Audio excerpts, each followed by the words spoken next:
ہم وہی کہیں گے جو ہمارا دین ہم کو بتاتا ہے، عمل کرو تو تمہارا بھلا ہے۔ وَقَدْ جَاءَكُمْ بِالْبَيِّنَاتِ مِنْ رَبِّكُمْ، اور بولا فرعون والوں میں سے ایک مرد مسلمان کہ اپنے ایمان کو چھپاتا تھا، یعنی یہ جو فرعون کے دربار میں جو یہ مومن تھا، حضرت موسیٰ علیہ السلام کی حمایت میں جو بولنے کے لیے کھڑا ہوا تھا، یہ اپنے ایمان کو چھپاتے تھے۔ کبھی کبھی حکمت اور مصلحت کا تقاضا بھی یہی ہوا کرتا ہے، جیسا کہ اس آل فرعون نے کیا تھا۔ ہر جگہ جذبات سے کام نہیں لیا جاتا ہے۔ گستاخ نبی کی ایک ہی سزا سر تن سے جدا، یہ نعرہ بالکل حق ہے، لیکن اس کا یہ مطلب نہیں کہ ہر جگہ یہ نعرہ لگایا جائے۔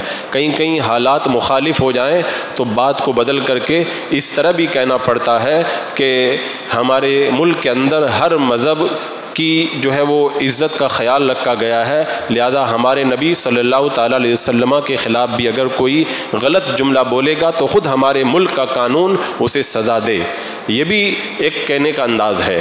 تو اس آل فرعون میں سے جو تھا وہ بندہ بولا، فرعون والوں میں سے ایک مرد مسلمان کہ اپنے ایمان کو چھپاتا تھا۔ کیا بولا؟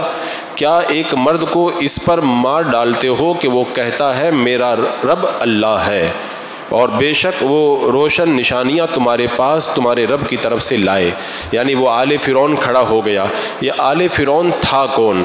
اس کے بارے میں ایک روایت میں یہ آتا ہے کہ یہ فرعون کے قریبی رشتہ داروں میں سے تھا، یعنی اس کا چچا زاد تھا، یعنی فرعون کے خاندان کا ایک بندہ حضرت موسیٰ علیہ السلام کی حمایت میں اٹھ کر کے کھڑا ہو گیا، یہ فرعون کا چچا زاد تھا۔ اور بعض نے فرمایا کہ یہ وہی شخص تھا جس نے حضرت موسیٰ علیہ السلام کے ساتھ میں نجات پائی تھی، اور بعض علماء نے فرمایا کہ یہ کوئی اسرائیلی تھا جو اپنے ایمان کو چھپاتا تھا، یہ حضرت موسیٰ علیہ السلام کی حمایت کے اندر دربار کے اندر اٹھ کر کے کھڑا ہو گیا۔ یہ شخص پہلے تو فرعون اور اس کے درباریوں سے اپنے ایمان کو چھپاتا تھا، بعد میں جب ایمان کی حرارت اور خون میں چنگاریاں جب گردش کرنے لگی تو اس نے فرعون کے غیظ و غضب کی پرواہ بھی نہیں کی اور اپنے ایمان کا برملا اظہار کر دیا تھا۔ اور جب حضرت موسیٰ علیہ السلام کی قتل کا منصوبہ بنا رہے تھے تو اسی نے کھڑے ہو کر کے کہا تھا کہ ان کو قتل نہ کیا جائے۔ یہ کتنا مشکل کام ہے، بندہ اس کا اندازہ نہیں کر سکتا۔ اس کے بعد میں اس نے کتنی پیاری حکمت بھری بات کہی، یعنی ہر جگہ جذبات نہیں بلکہ حکمت سے بھی کام لیا جاتا ہے۔ اس نے کہا کہ تم ان کو قتل کرنا چاہتے ہو، اور پھر بعد میں آگے کہنے لگا وہ وَإِن يَكُ كَاذِبًا فَعَلَيْهِ كَذِبُهُ وَإِن يَكُ صَادِقًا يُصِبْكُم بَعْضُ الَّذِي يَعِدُكُمْ إِنَّ اللَّهَ لَا يَهْدِي مَنْ هُوَ مُسْرِفٌ كَذَّابٌ۔ اس نے کیا کہا؟ اگر بالفرض وہ غلط کہتے ہیں تو ان کی غلط گوئی کا وبال ان پر ہے، اور اگر وہ سچے ہیں تو تمہیں پہنچ جائے گا کچھ وہ جس کا تمہیں وعدہ دیتے ہیں۔ بے شک اللہ راہ نہیں دیتا اسے جو حد سے بڑھنے والا بڑا جھوٹا ہے۔ یعنی فرعون کے دربار میں اس بندے نے کھڑے ہو کر کے بڑی حکمت کے ساتھ میں فرعون کو سمجھاتے ہوئے کہا کہ تم ان کو قتل کرنا چاہتے ہو، قتل مت کرو، اس لیے کہ اگر یہ جھوٹ بول رہے ہیں تو ان کے جھوٹ کا وبال انہی کے اوپر پڑے گا، اور اگر یہ سچ کہہ رہے ہیں تو پھر تم اگر ان پر ایمان نہیں لاؤ گے تو یہ جس عذاب کے بارے میں بتا رہے ہیں وہ عذاب تمہارے اوپر آ جائے گا۔ یعنی بڑی حکمت کے ساتھ میں انہوں نے یہ بات کہی۔ حضرت ابو سعید خدری رضی اللہ تعالیٰ عنہ بیان کرتے ہیں رسول اللہ صلی اللہ علیہ وسلم نے فرمایا کہ کسی شخص کو جب حق بات کا علم ہو تو وہ لوگوں کے دباؤ اور ان کے خوف کی وجہ سے حق بات کو کہنا ترک نہ کرے۔ سنو، ظالم کے سامنے کلمہ حق کہنا سب سے افضل جہاد ہے۔ مسجد میں بیٹھ کے میں اگر تقریر کروں یہ کمال نہیں ہے، اگر مدرسے میں بیٹھ کے میں حدیث پڑھاؤں یہ کمال نہیں ہے۔ کمال تو یہ ہے سامنے ظالم بیٹھا ہوا ہے اور پتہ ہے کہ اگر میں انہیں ایک حق بات کہہ دی تو مجھے قتل کر دیا جائے گا، اس کے باوجود بھی بندہ برسر عام حق بات کا اعلان کر دے۔ اللہ کے رسول علیہ السلام فرماتے ہیں یہ سب سے افضل جہاد ہے۔ اور وہ آل فرعون میں سے جو کھڑے ہوئے تھے انہوں نے کھڑے ہو کر کے یہی کلمہ حق فرعون کے سامنے کہا۔ جس طرح قوم فرعون سے ایک مرد مومن نے حضرت موسیٰ علیہ السلام کی حمایت کی تھی، اسی طرح حضرت ابو بکر صدیق رضی اللہ تعالیٰ عنہ نے بھی میرے آقا صلی اللہ تعالیٰ علیہ وسلم کی حمایت کی تھی۔ جب کافر میرے آقا علیہ السلام پر اتنا ظلم کر رہے تھے حضرت ابو بکر صدیق نے بھی یہی کہا تھا یہ تمہیں خدا کی طرف بلاتے ہیں، دین کی طرف بلاتے ہیں، اس پر تم ان پر ظلم کرتے ہو۔ حضرت عروہ بن زبیر رضی اللہ تعالیٰ عنہ بیان کرتے ہیں میں نے عبداللہ بن عمر رضی اللہ تعالیٰ عنہ سے دریافت کیا کہ مشرکین نے رسول اللہ صلی اللہ علیہ وسلم کو کون کون سی تکلیف پہنچائی تھی۔ انہوں نے کہا کہ میں نے ایک دن دیکھا نبی کریم صلی اللہ علیہ وسلم نماز پڑھ رہے ہیں تو عقبہ بن ابی معیط آیا اور اپنی چادر نبی اکرم صلی اللہ علیہ وسلم کی گردن میں ڈال کر سختی کے ساتھ آپ کا گلا گھونٹنے لگا۔ اس وقت حضرت ابوبکر صدیق نے آ گئے اور انہوں نے ان کو دھکا دیا اور اس کو آپ سے دور کیا اور یہ کہا کہ تم ایک شخص کو اس لیے قتل کر رہے ہو کہ وہ یہ کہتا ہے میرا رب اللہ ہے، حالانکہ وہ تمہارے رب کی طرف سے نشانیاں لا چکا ہے۔ یعنی فرعون کے دربار میں ان کی حمایت میں ایک مرد مومن نے کھڑے ہو کر کے جو آواز بلند کی تھی، اسی طرح میرے آقا صلی اللہ علیہ وسلم کے لیے بھی حق بات بولنے کے لیے حضرت صدیق اکبر کھڑے ہوئے تھے۔ ارے حضرت صدیق اکبر تو اس وقت بھی آگے بڑھے تھے۔ ایک بار حضرت مولا علی رضی اللہ تعالیٰ عنہ نے کہا تھا بتاؤ سب سے بڑا بہادر کون ہے؟ لوگوں نے کہا حضور سب سے بڑے بہادر تو آپ ہی ہیں۔ حضرت مولا علی نے کہا نہیں، سب سے بڑا بہادر میں نہیں ہوں، سب سے بڑے بہادر حضرت ابوبکر صدیق ہیں، اس لیے کہ جب کفار میرے آقا صلی اللہ علیہ وسلم پر ٹوٹ پڑے اور آپ پر انہوں نے حملہ کیا تو مسلمان ڈر کی وجہ سے آگے نہیں بڑھ رہے تھے کوئی بچانے کے لیے، اس وقت میں حضرت ابوبکر صدیق رضی اللہ تعالیٰ عنہ آگے بڑھے اور سارے کافروں کو وہاں سے ہٹایا، کافر آپ پر ٹوٹ پڑے اور آپ زخموں سے چور چور ہو گئے۔ یعنی یہ حضرت سیدنا ابوبکر صدیق رضی اللہ تعالیٰ عنہ کی بہادری تھی جس کا اعتراف خود حضرت مولا علی رضی اللہ تعالیٰ عنہ بھی کر رہے ہیں۔ تو اسی لیے ابن عطیہ نے اپنی تفسیر میں اپنے باپ سے روایت کیا، انہوں نے کہا میں نے ابو الفضل بن جویری سے ممبر پر یہ سنا ہے جب انہوں نے کہا کہ صحابہ کرام کے فضائل بیان کرو، ان سے کہا گیا صحابہ کرام کے فضائل بیان کرو، تھوڑی دیر انہوں نے سر جھکایا اور اس کے بعد میں کہا ایسے لوگوں کے فضائل معلوم کرنے کی ضرورت کیا ہے جنہیں اللہ تعالیٰ نے اپنے نبی کی دوستی کے لیے چن لیا ہے اور انہیں ان کی زیارت اور مشاہدہ کا شرف عطا کیا ہے اور ان کی روحوں کو اپنے حبیب علیہ السلام کی روح کی ملاقات عطا فرمائی ہے۔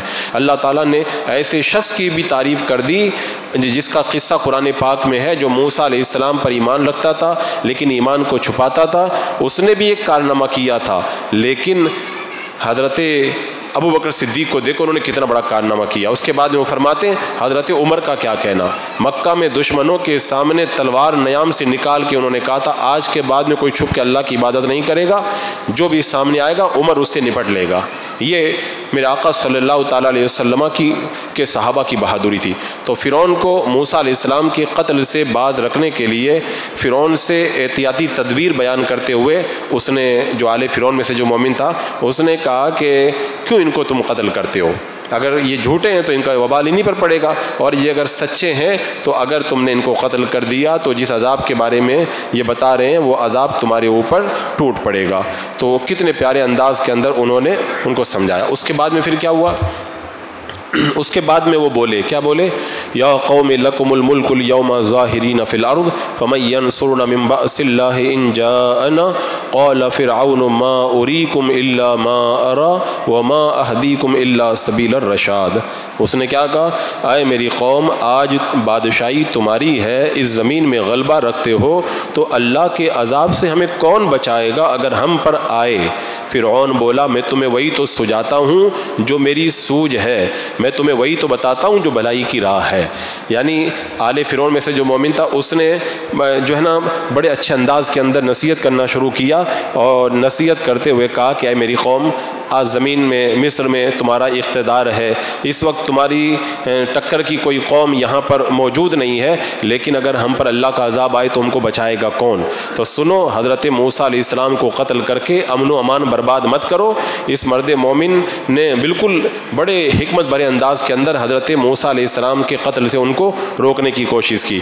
یعنی فرعون نے جب دیکھا نا کہ یہ تو بڑی اچھی بات کر رہا ہے، یعنی خوش کرنے کے لیے، اس آل فرعون نے خوش کرنے کے لیے پہلے یہ کہا تمہاری بادشاہی ہے، تمہاری بادشاہی ہے، تم کیوں ایسا کام کر رہے ہو تمہاری بادشاہی برباد ہو جائے۔ اب فرعون نے ان کی بات سننے کے بعد میں پہلے تو قتل کرنے کا ارادہ تھا، جب اس کی بات سنی نا تو بحث و مباحثہ سے ہٹ کر کے حضرت موسیٰ علیہ السلام کے خیرخواہ اور دوسرے حاضرین سے کیا کہنے لگا؟ ما اریکم الا ما ارا، یعنی جس کا میں تم نے اشارہ دیا ہے ایسے نہیں کہ وہ فضول بات ہے، بلکہ حقیقت یہ ہے کہ میں موسیٰ علیہ السلام کے قتل کرنے پر جو آمادہ ہوا ہوں وہ فتنہ و فساد ختم کرنے کے لیے میں آمادہ ہوا ہوں۔ یعنی فرعون نے بھی اپنی بات کو پلٹا اور اپنی بات کی وہ حکمت بیان کرنے لگا۔ تو فرعون نے اس مرد مومن کی نصیحت کو سن کر کے کہا کہ میں نے جو ان کو قتل کرنے کا فیصلہ کیا ہے یہ میرے نزدیک بہتر ہے تاکہ فتنہ و فساد کی جڑ کٹ جائے۔ جب اس نے مومن نے سنا تو آگے پھر مومن نے کیا کہا؟ وقال الذی آمن یا قوم انی اخاف علیکم مثل یوم الاحزاب، یعنی پہلے تو سمجھایا تھا، اب اس نے دیکھا کہ یہ سمجھ نہیں رہے تو اب ڈرایا ان کو۔ کیا ڈرایا؟ اللہ تعالیٰ نے ارشاد فرمایا، اس نے کیا کہا؟ وہ ایمان والا بولا آئے میری قوم مجھے تم پر اگلے گروہوں کے دن کا خوف ہے، یعنی اگر تم ان کو قتل کرو گے، میری نصیحت نہیں مان رہے ہو، تو پہلے دیکھو جنہوں نے نبیوں کو جھٹلایا تھا کیسا ان پر عذاب آیا تھا، تو تمہارے اوپر بھی کہیں عذاب آ جائے گا۔ اور اس کے بعد اس نے مثال دے کر کے بتایا، کیا مثال دی؟ مثل دأب قوم نوح وعاد وثمود والذین من بعدہم وما اللہ یرید ظلما للعباد، جیسا دستور گزرا نوح کی قوم اور عاد اور ثمود اور ان کے بعد اوروں کا، اور اللہ بندوں پر ظلم نہیں کرتا ہے۔ کہا کہ تم لوگ دیکھو تو صحیح، تم سے پہلے کتنی قومیں گزری ہیں، جب انہوں نے نبیوں کی باتوں کو جھٹلا دیا تو اللہ تبارک و تعالیٰ نے جو ہے ان پر کیسا عذاب نازل فرمایا۔ اب فرعون کا ایک طریقہ یہ بھی تھا، مثنوی شریف میں لکھا ہوا ہے، وہ لوگوں سے مشورہ لیا کرتا تھا، یہاں تک کہ کبھی کبھی وہ حضرت موسیٰ علیہ السلام کی جب باتوں کی طرف مائل ہوتا تھا اور ایمان لانے کا دل کرتا تھا تو اپنی بیوی حضرت آسیہ سے بھی مشورہ کرتا تھا، تو حضرت آسیہ کہتی تھی ایمان لے آؤ، تو پھر موسیٰ علیہ السلام کی جب ایمان لانے کی بات آتی تھی تو اپنے وزیر حامان سے پوچھتا تھا، حامان تھا بڑا بدماش، وہ کہتا تھا کہ ایمان ہرگز مت لے کر کے آنا۔ تو فرعون کی یہ ایک عادت تھی کہ وہ اس طرح کی باتوں میں مشورہ کیا کرتا تھا، تو اس مومن نے جو آل فرعون میں سے تھا اپنی قوم کو واضح و نصیحت کی اور کلمہ حق ادا کیا، تاکہ فرعون کے دربار کے اندر جو حضرت موسیٰ علیہ السلام کے خلاف جو پلاننگ ہو رہی ہے اس پلاننگ کے اندر تبدیلی کر سکیں۔ تو کہا کہ تم سوچو تو صحیح، پچھلی قوموں پہ عذاب آ گیا، اگر تم ایسا کرو گے تو پھر تمہارے اوپر بھی ویسا ہی عذاب آئے گا جیسا عذاب پچھلی قوموں پہ آ چکا ہے۔ اچھا، وہ عذاب سے ڈرا دیا، عذاب سے ڈرانے کے بعد میں پھر ایک خوفناک ان کو وعید سنائی۔ کیا کہا؟ آگے اس نے کہا کہ وَيَا قَوْمِ إِنِّي أَخَافُ عَلَيْكُمْ يَوْمَ التَّنَادِ، اور اے میری قوم میں تم پر اس دن سے ڈرتا ہوں جس دن پکار مچے گی، جس دن پکار مچے گی۔ یہ پکار مچے گی سے مراد ہے قیامت کا دن، کیونکہ قیامت کے دن بڑی چیخ و پکار ہوگی نا، کئی جگہوں پر کئی چیخ و پکار ہوگی، یعنی لوگ ایک دوسرے سے فریاد کریں گے تو پکاریں گے، کہیں گے فَهَلْ لَنَا مِن شُفَعَاءَ فَيَشْفَعُوا لَنَا، ہمارا کوئی سفارش کرنے والا ہو تو سفارش کر دے، کہیں روئیں گے آوازیں آئیں گی، کہیں کہیں گے یا ویلنا، ہائے ہائے ہمیں کس نے اٹھا دیا ہے قبر سے، کہیں کہیں گے ما لہذا الکتاب، ہمارے نامہ اعمال کو کیا ہو گیا ہے، بڑے بڑے گناہ اس کے اندر لکھے ہوئے ہیں، کبھی چیخیں گے چلائیں گے، جنتیوں کو آواز دیں گے، اے جنتیوں تھوڑا سا پانی ہمارے منہ میں ڈال دو، یعنی قیامت کا دن چیخ و پکار ہی کا دن ہوگا۔ اور ایک روایت میں ہے یہ پکار موت کے ذبح کے بعد ہوگی، یعنی جنتی جنت میں چلے جائیں گے، جہنمی جہنم میں چلے جائیں گے، اعلان ہوگا اے جنتیوں اب ہمیشہ جنت میں رہو گے، اس کے بعد میں کوئی موت نہیں، اور اے جہنمیوں اب ہمیشہ جہنم میں رہو گے، اس کے بعد میں کوئی موت نہیں، تب چیخ و پکار مچے گی۔ اب جہنمی تو سوچیں گے اب تو ہم تو گئے کام سے، اور یا پھر یہ اعلان ہوگا کہ فلاں نیک بخت ہے، اب اس کے بعد میں یہ کبھی بدبخت نہیں ہوگا، اعلان ہوگا فلاں بدبخت ہے، اب آج کے بعد کبھی وہ نیک بخت نہیں ہوگا۔ بھئی دنیا میں تو چانس ہے نیک آدمی برا بن جائے، برا آدمی نیک بن جائے، لیکن پھر قیامت کے دن تو پھر ختم ہو جائے گا معاملہ، جو نیک تھا وہ نیک ہے اور جو بد تھا بدبخت تھا وہ بدبخت ہے، اب اس کے بعد میں کوئی کسی طرح کی سنوائی کا موقع باقی نہیں رہ جائے گا۔ تو کہا کہ میں تم کو ڈرا رہا ہوں قیامت کے دن سے جو چیخ و پکار کا دن ہوگا، ایک دوسرے کو لوگ پکاریں گے، معلوم ہے کیا کہیں گے؟ وَنَادَى أَصْحَابُ الْجَنَّةِ أَصْحَابَ النَّارِ، اللہ تعالیٰ فرماتا ہے جنتیوں نے جہنم والوں کو ندا دی، بھئی ہم نے تو اللہ کا وعدہ سچا پایا ہے، انعام پا لیا ہے، اے جہنمیوں تم بتاؤ تم کو جو عذاب کا وعدہ دیا تھا عذاب آیا کہ نہیں آیا؟ اور اسی طرح وَنَادَى أَصْحَابُ النَّارِ أَصْحَابَ الْجَنَّةِ، جہنمی بھی جنتیوں کو پکاریں گے، پکار کر کے کہیں گے نفیدوا علینا من الماء، تھوڑا سا پانی ہم کو بھی پلا دو۔ تو اس یہاں پر ان کو سمجھانے کے لیے قیامت کا ذکر کیا، اور اس کے بعد میں اس مومن نے کیا کہا؟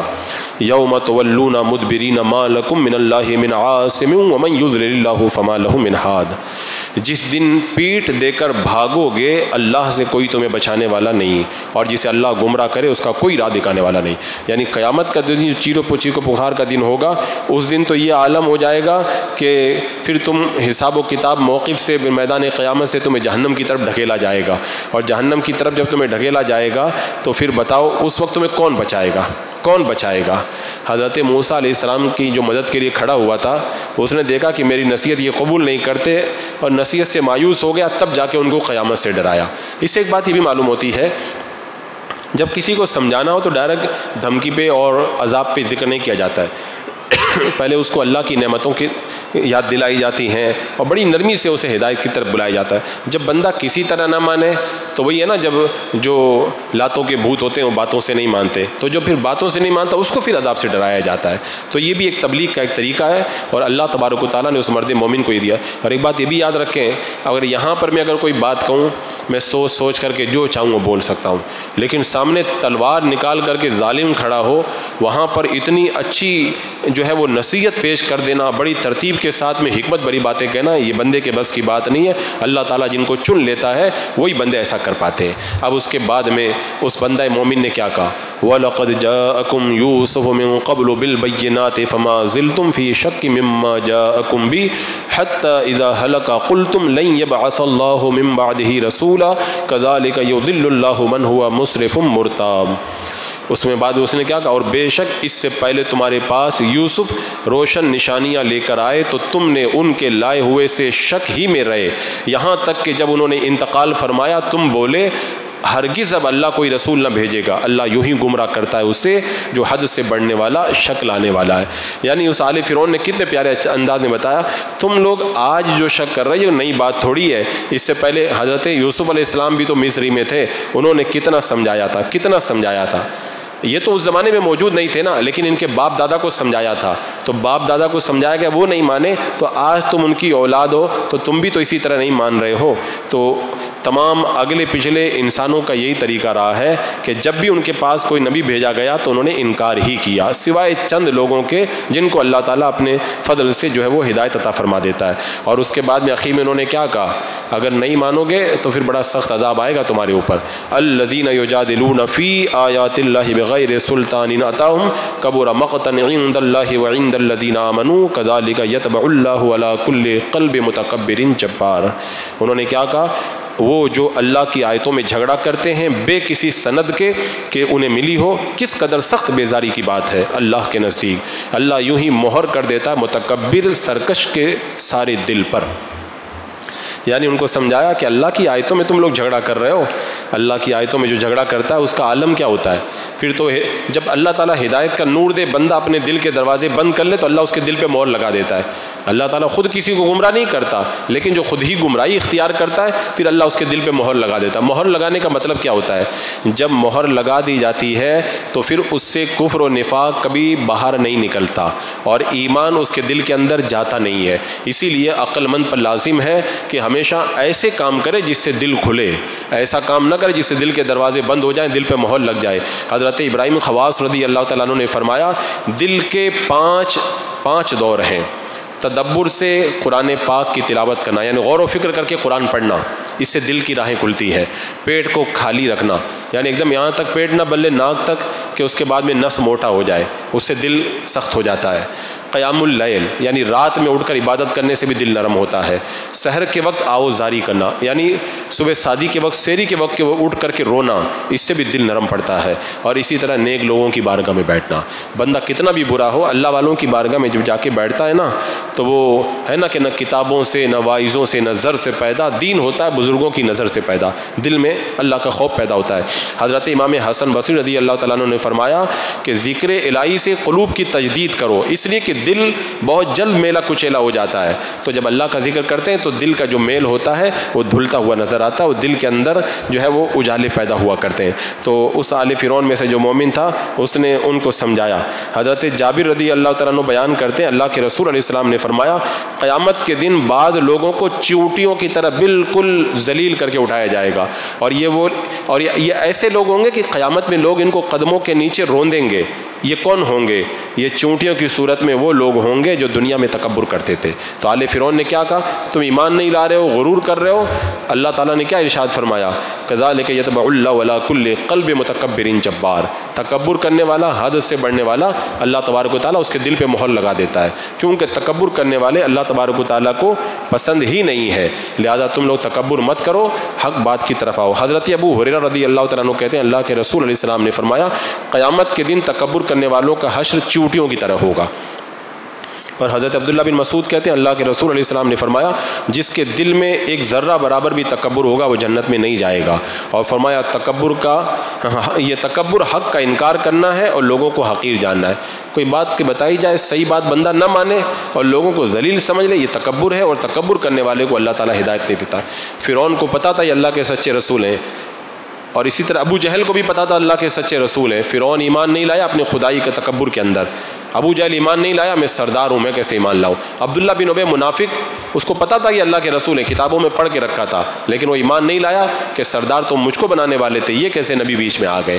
تو تکبر اتنا بڑا ظلم ہے۔ کیا ابلیس کو پتہ نہیں تھا کہ اللہ تبارک و تعالیٰ نے حضرت آدم علیہ السلام کا سجدہ کرنے کا حکم دیا، اللہ کا حکم ماننا چاہیے، لیکن اس نے تکبر کیا اور اللہ کے حکم کو بھی نہیں مانا۔ تو بندہ جب تکبر پہ آ جائے تو پھر ایمان کی دولت نہیں ملتی۔ اب فرعون نے یہ سارا ماجرا دیکھ لیا، اب فرعون نے بات بدل دی، وہ حامان اپنے وزیر سے بات کرنے لگا کہ ایک کام کرو، اس کا ذکر آگے آیتوں کے اندر اللہ تعالیٰ ارشاد فرمائے گا۔